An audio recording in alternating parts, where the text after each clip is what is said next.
Hey guys, welcome back with me again in this channel.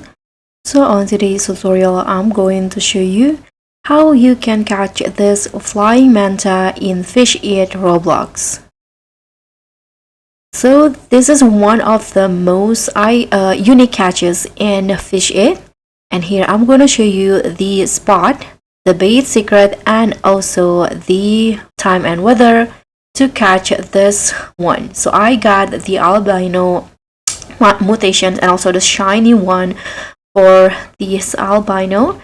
And for the location, you can just go to the ancient ruin. As you know, ancient ruin is located inside the ancient jungle.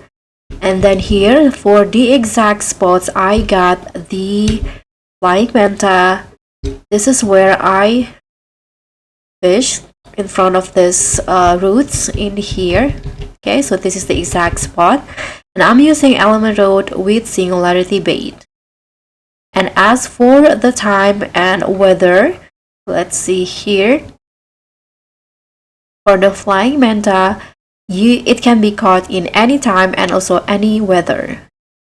So that's all for me. That's how you can catch the flying manta in Fish It. Thank you so much for watching. Don't forget to like, comment, and subscribe. Also click on the thanks.